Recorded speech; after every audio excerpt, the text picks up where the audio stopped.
করেছি এবং আপনাদেরকে আগেও আমরা সময়ে সময়ে কিছু হালনাগাদ তথ্য দিয়েছি। আজকে আরেকটি আপডেট আমরা দেব এবং এটি আমরা আজকে যেহেতু আমাদের মহামান্য আদালতের থেকে কিছু অবজারভেশন এসছে, তার আলোকে আপডেটে আমরা ওই অংশটুকু কভার করব। প্রথমে কিছু তথ্য দেই। আমরা ডাকসু প্রসঙ্গে দুটো উকিলি নোটিশ, আইনি নোটিশ এবং দুটি রিট আমরা এ পর্যন্ত ফেস করেছি এবং এই প্রতিটি ক্ষেত্রে আমাদের আইনজ্ঞ প্যানেলের মাধ্যমে আমরা সবচাইতে দ্রুততম সময়ে এবং পেশাদারিত্বের সাথে এই আইনি প্রক্রিয়া আমরা রেসপন্ড করার চেষ্টা করেছি, মোকাবেলা করার চেষ্টা করেছি। একটি বিষয় যেটি আজকে আমাদের মাননীয় আদালত, আমাদের হাইকোর্ট বিভাগ, যেটি আজকে সকালে একটি রিট বিষয়ে একটি আদেশ দিয়েছিলেন। একজন প্রার্থী আরেকজন প্রার্থিতা প্রসঙ্গে রিটটি করেছিলেন এবং তার জন্য আমরা আমাদের আইনজ্ঞ নিয়োজিত ছিলেন এবং তিনি এটি উপস্থাপন করেছেন। মাননীয় আদালত আমাদের ডাকসুর নির্বাচন 30শে অক্টোবর পর্যন্ত স্থগিত করেছিলেন এবং এই নির্বাচনের প্রক্রিয়া এবং ওই নির্দিষ্ট প্রার্থিতা বিষয়ে কিছু পর্যবেক্ষণ রেখেছিলেন।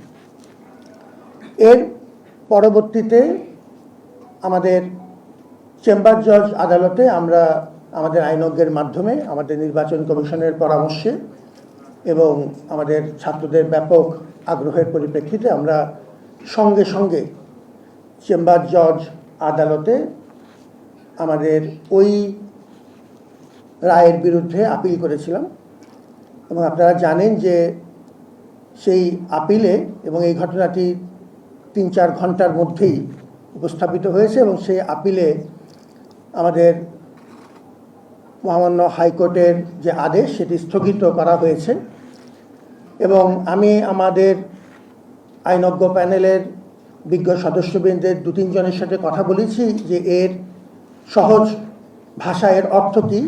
এর অর্থ হচ্ছে যে আমাদের পূর্ব ঘোষিত শিডিউল অনুযায়ী এখন ডাকসু নির্বাচন হতে, অর্থাৎ 9 তারিখে নির্বাচন হতে কোনো বাধা নেই। সেই বিষয়টি আমাদেরকে আমাদের আইনজ্ঞ মহল আমাদেরকে আশ্বস্ত করেছেন।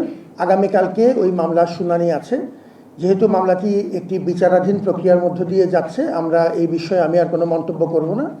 তবে আমি ধন্যবাদ জানাচ্ছি এই প্রক্রিয়ার সাথে জড়িত আমাদের শুভানুধ্যায়ী, আমাদের আইনজ্ঞ মহল, আমাদের শিক্ষার্থীরা, যারা সর্বাবস্থায় আমাদেরকে সহযোগিতা করেছেন। এটা হচ্ছে আমার আইনগত বিষয়টা নিয়ে একটু কথা ছিল। আপনাদের একটি অবজারভেশন ছিল যে আমাদের এই আইনগত পরিস্থিতিটা বা কীভাবে আমরা এই আইনগত বিষয়টা আমরা ব্যবস্থাপনাটা কীভাবে ম্যানেজ করি। আমাদের একটি আইন উপদেষ্টা দপ্তর আছে। একটি পুরানো বিশ্ববিদ্যালয় হিসেবে আমাদের আইনি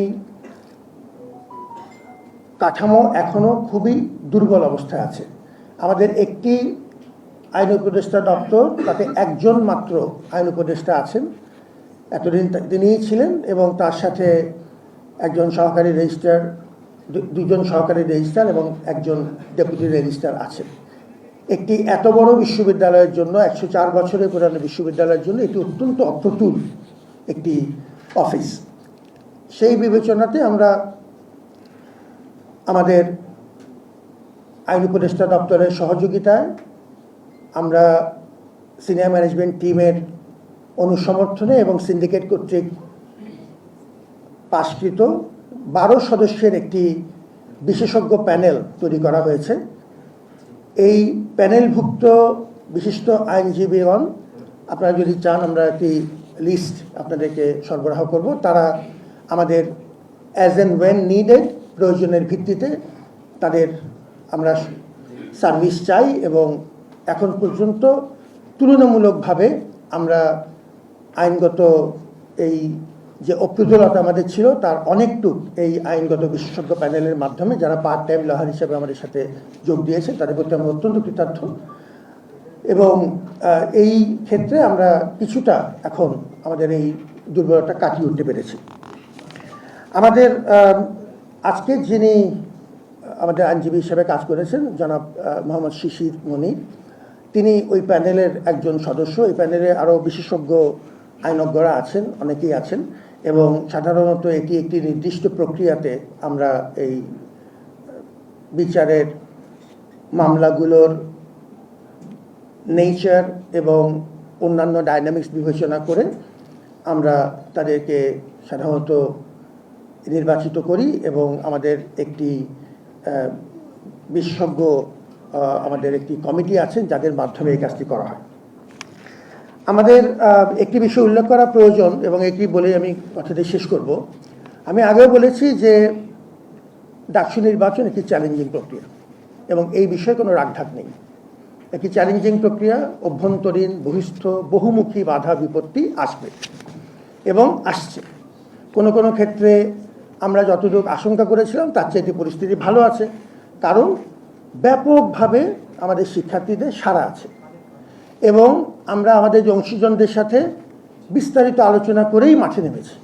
সবাইকে সাথে নিয়ে যতদূর সম্ভব একতাবদ্ধ হয়ে আল্লাহর উপর ভরসা করে আমরা মাঠে নেমেছি। বাধা বিপত্তি আছে এবং এই যে মামলা মোকদ্দমা হচ্ছে সেগুলো একরকম আমরা আইনগতভাবে মোকাবেলা করছি, এগুলো বাধা বিপত্তির অংশ।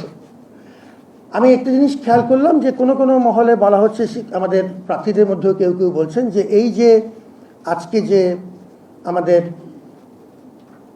আইনগতভাবে আমাদের যে স্থগিত হলো প্রথম আমাদের রিটের শুনানির মাধ্যমে মহামান্য আদালত যে আমাদের নির্বাচনটি কিছুদিন স্থগিত করেছিলেন, পরবর্তীতে তো চেম্বার জজের মাধ্যমে আমরা তার প্রতিকার পেয়েছি। এটি বিশ্ববিদ্যালয় প্রশাসনের মাধ্যমে হয়েছে এরকম একটি কথা একটি মহল থেকে বা কোনো কোনো মহল থেকে এসছে। আমি খুব পরিষ্কারভাবে একটা কথা বলে দিতে চাই, আগেও বলেছি এখনও বলছি, এই ধরনের অবান্তর হালকা কথাবার্তা বললে অসুবিধা হচ্ছে যে অপ্রয়োজনীয় বিতর্ক তৈরি হয় এবং আমাদের এই মুহূর্তে ঐক্য ধরে রাখা একান্ত দরকার। এটি ছাত্রদের দাবি, সেজন্যই সাহস করে গণতন্ত্র চর্চার একটি গুরুত্বপূর্ণ প্রতিষ্ঠানকে সক্রিয়করণে অনেক রকম সীমাবদ্ধতার মধ্যে অংশীজনদেরকে সাথে নিয়ে মাঠে নেমেছি। পারস্পরিক কাদা ছোড়াছুড়ি বন্ধ করে মূল জায়গায় ফোকাস রাখতে হবে।